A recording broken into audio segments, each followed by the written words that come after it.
Hi guys, welcome back to my channel, or if you're new here, a really big welcome. My name's Jenny and I make a whole load of lifestyle content on this channel. So I make things from weekly vlogs to videos about chronic illness, disability, mental health, a bit of Disney, travel, beauty, fashion, all sorts of stuff. So hopefully there'll be something here that you enjoy, and I hope you stick around to watch this video. So this video is the first of my videos for EDS Awareness Month.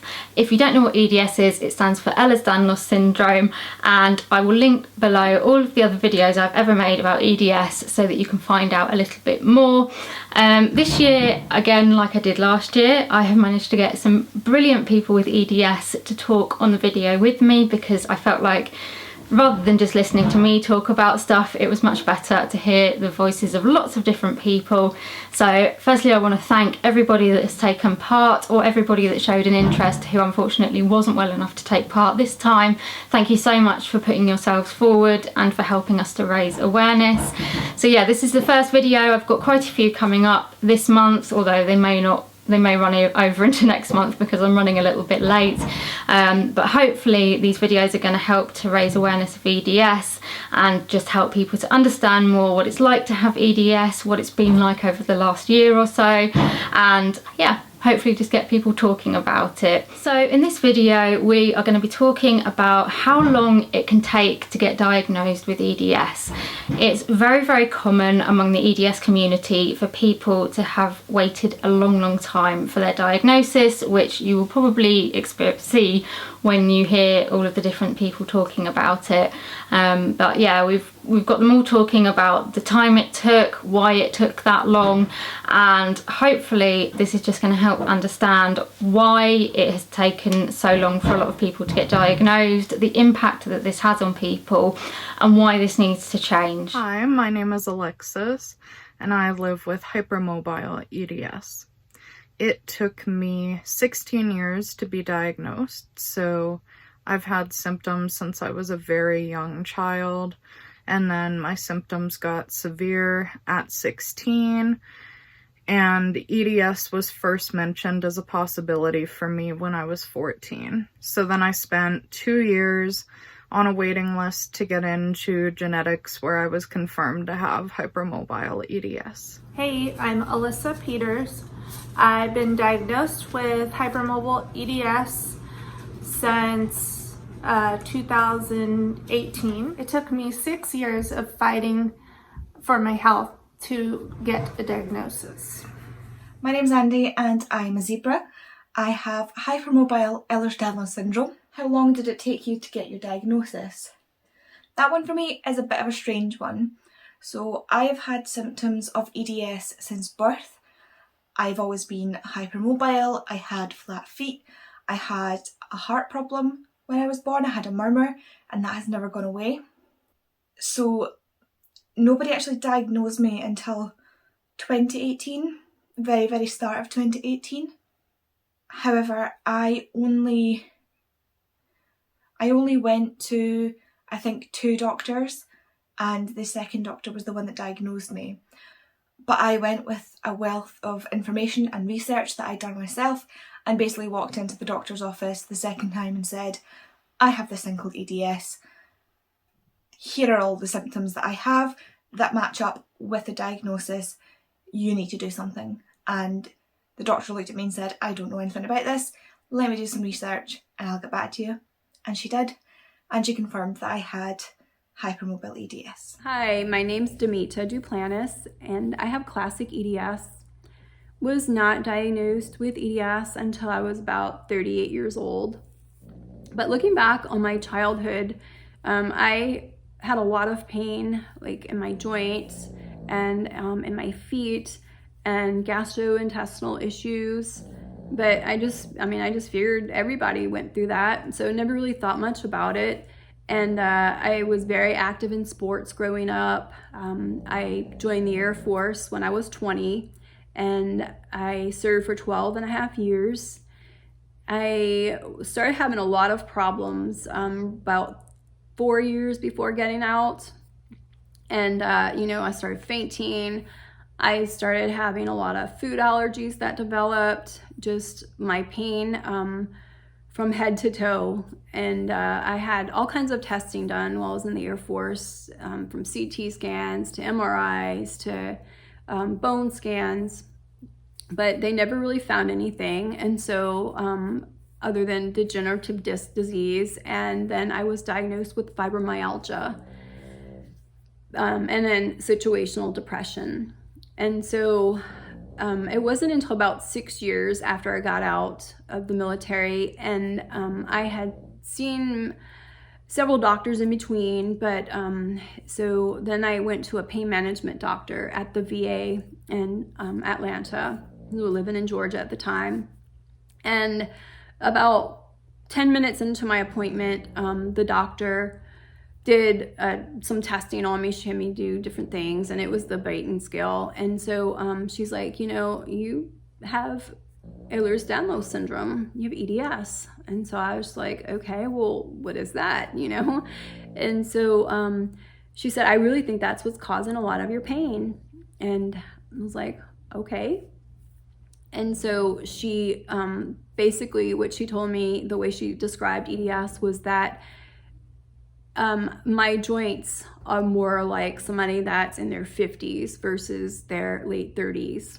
And my collagen is faulty.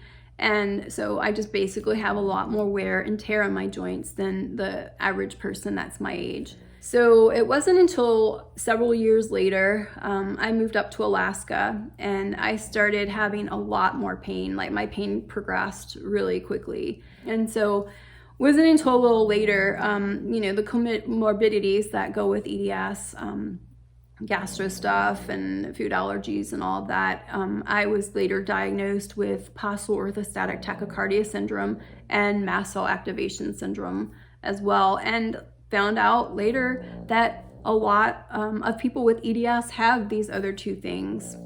And so I felt so validated when it was actually my immunologist that told me that all three are related. And I cried. I really cried. I was just, not that I wanted to have all these things, but I just finally I felt validated. And even though I had that EDS diagnosis, it was those other things too. I was like, well, what is all this other stuff? About 10 years ago, I started seeing this physical therapist for my latest knee dislocation, and he was one of those that liked to think outside the box. He asked me if I had ever heard of EDS, which I hadn't, but he thought that I might have it. And so for about a decade, I kind of told people that I had EDS, but in my mind, I thought that only meant knee dislocations. I thought all the other bizarre symptoms and pain that I had was something else that I couldn't find answers for. So I was 34 years old when I officially got my EDS diagnosis. I have Ehlers-Danlos Syndrome hypermobility type. I was diagnosed when I was in high school at the age of 17. Before that, I had a lot of pain throughout my body. I was an active baseball player, and I went to many doctor's appointments. No one had any idea. They all attributed it to just growing pains. Take some Advil and carry on. That did nothing for me until finally I had a breakthrough. My mom got a recommendation from someone else and said, you should get tested for Ehlers-Danlos Syndrome. Boom. Diagnosed. So for me, it took about 25 years to get diagnosed with EDS. I was getting symptoms from when I was born. I was born with dislocatable hips. I would have issues with my bladder sort of as a young child. I was always getting injuries and things like that. And then as I got sort of older and older, more symptoms continued to appear. But the problem was all of these symptoms were being looked at either by the GP or by different specialists, and nothing was ever kind of put together. So they were just being looked at kind of independently. No one kind of joined the dots and saw, you know, actually there's something more going on here. When I got to the age of about 15, that was when my physical health seemed to decline quite rapidly, and I was finding it very difficult. I couldn't go into school. I was too ill to do very much, to be honest. And at that point, I got diagnosed with ME/CFS, but even the doctor was just like, I don't really know, it doesn't really fit, but I don't know what else to call it, so we're just going to call it ME. And for me, that wasn't particularly satisfactory because, you know, you want a concrete diagnosis, you want to understand what's going on with your body, and I just didn't have those answers. So for the next 10 years, between sort of age 15 and 25, my health just continued to decline, and my mental health declined as well, because I didn't have any answers. I didn't understand what was going on with my body. A lot of people, sort of medical professionals and just people in general, didn't seem to be believing me that there was something wrong. They were sort of blaming it on my mental health, and it was just getting really frustrating and really difficult. And I got to the point where I was just doubting myself. I started to think, am I really ill? Am I actually having these symptoms, or is it all in my head? Am I making it up? And when you get to that point, it feels heartbreaking, because, you know, you've got all these symptoms, you feel pretty terrible, and then you're starting to doubt yourself because nobody else seems to be believing you. And yeah, I got into a really, really bad place mentally, and I ended up being sectioned. It wasn't a good time. But at the age of 25, my new GP, who I hadn't been under for very long, was able to identify what she thought the problem was. Basically, she had a friend who had EDS, and she could see a lot of similarities between us. So she referred me to a local rheumatologist. They diagnosed me with benign joint hypermobility syndrome, which I don't think is actually a diagnosis anymore, but at that point that's what she told me it was. But I was then referred up to a specialist in London, and they diagnosed me with hypermobile Ehlers-Danlos Syndrome, and getting that diagnosis was incredible. I just remember crying with absolute relief, because finally I had a name for what was going on. I knew that there was actually something physical wrong with me, that I wasn't making it up, or that I wasn't, you know, it wasn't all in my head. And, you know, I think to begin with I did just feel completely relieved. I then probably changed a little bit, and I was like, okay, I've got this genetic condition, and it took quite a lot of like getting my head around that. But certainly my first feelings and thoughts were just of utter relief that finally a doctor had believed me, and that they understood what was going on, that I was, you know, being referred to the right people all of a sudden. Yeah, getting that diagnosis was amazing, and I just wish that I had got it earlier, because if I'd had those answers earlier, my mental health might not have suffered so much. It took like 40 years actually. So my osteopath was suspicious I was 38, and I finally did the whole appointment with all the tests and etc. Last year. So I was diagnosed with hypermobile Ehlers-Danlos Syndrome after nearly 20 years of search for a diagnosis and some answers to my pain and to my really odd symptoms. Hi, my name is Caroline Lottie. I'm 16 and I live in North Carolina.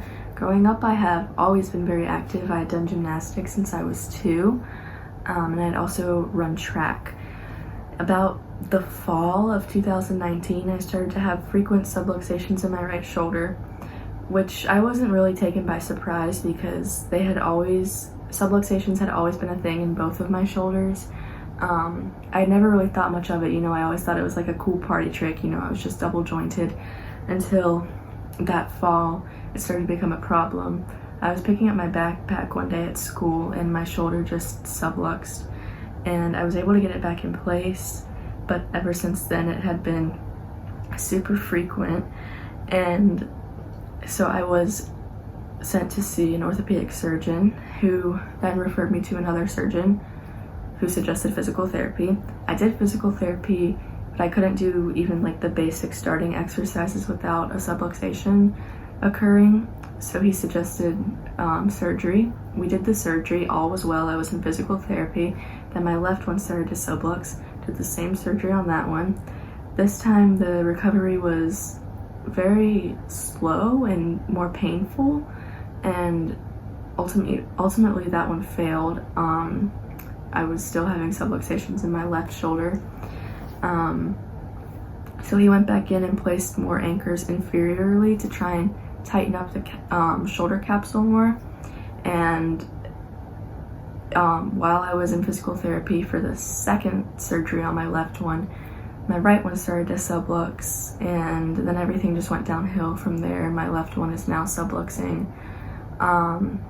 I was referred by that surgeon to see another orthopedic surgeon at Duke. She has an idea of a better surgery that would work better mechanically, but she will not do the procedure unless I get the genetics testing for Ehlers-Danlos. I have not been diagnosed with it, but I have been diagnosed with hypermobility spectrum disorder. I think that's what it's called. I think my pediatrician called it benign joint hypermobility disorder.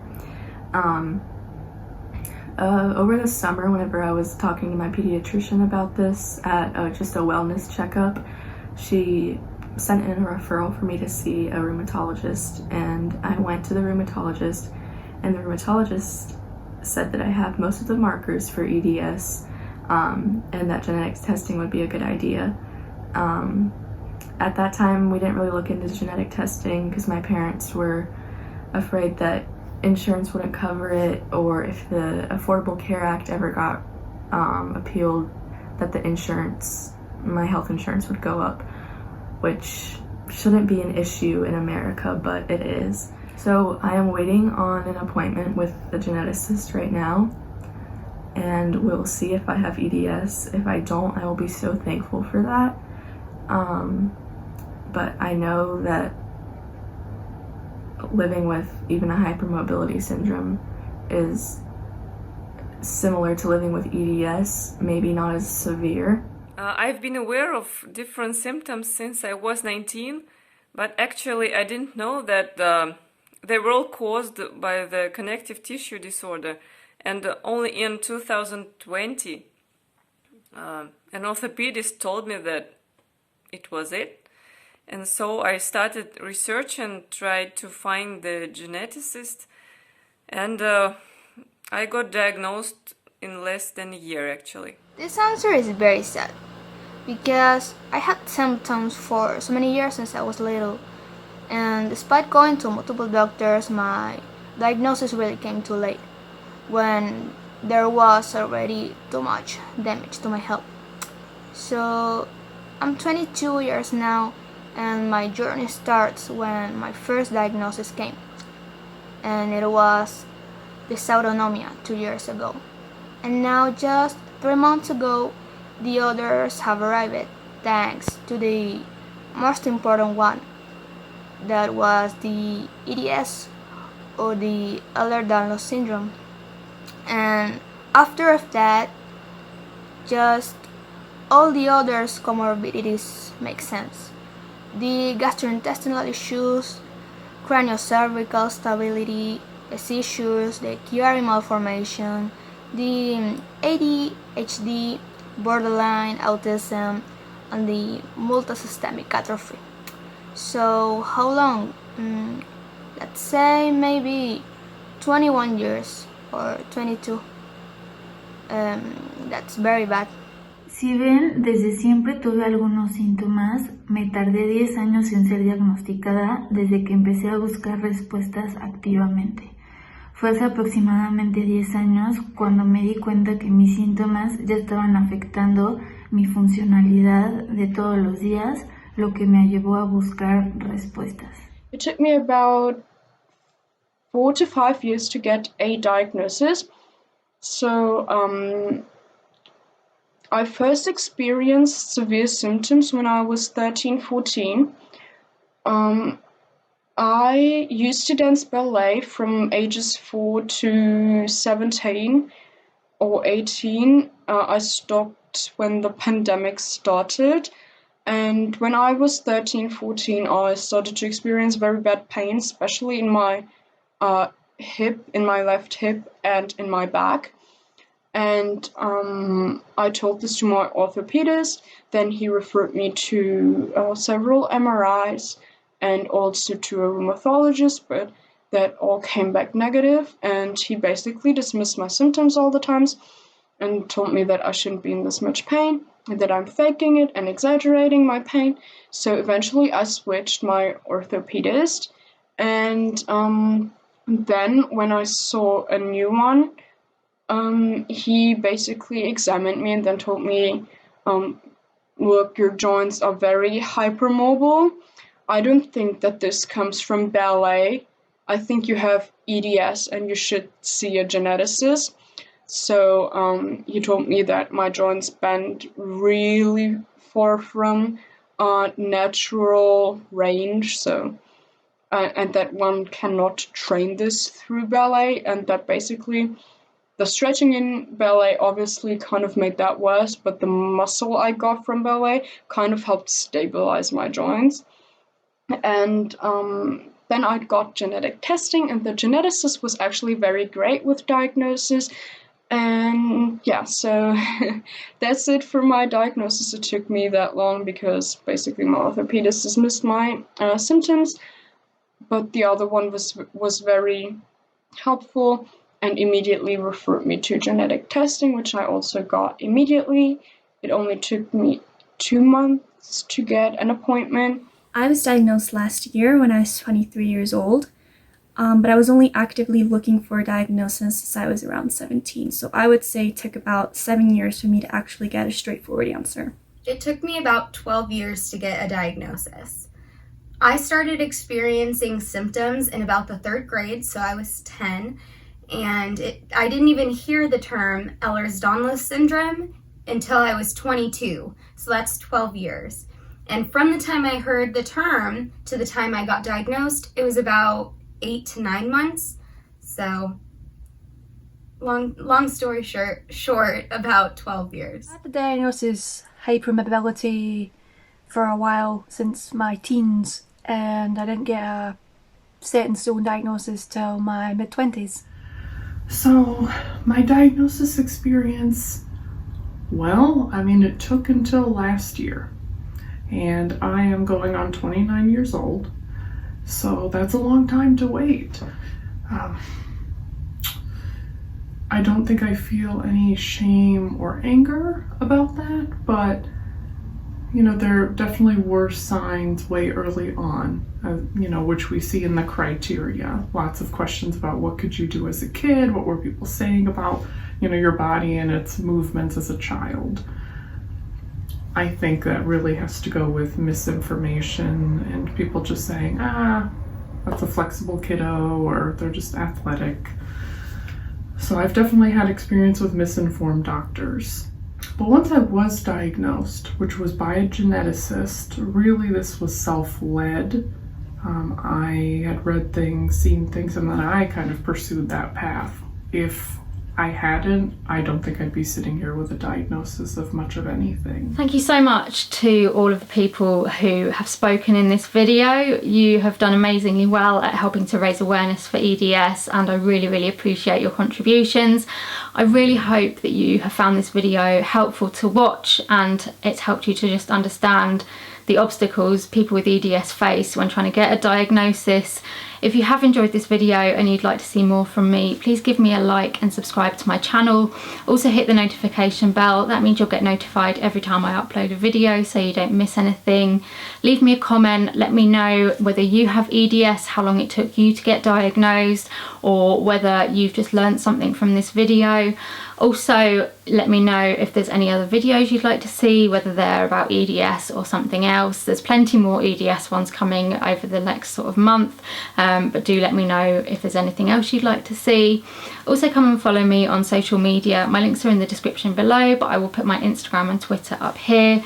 Those are the 2 platforms that I'm mainly on, so it would be lovely to have a chat with you over there, so do come over and say hello, and I'll see you in another video very soon. Bye!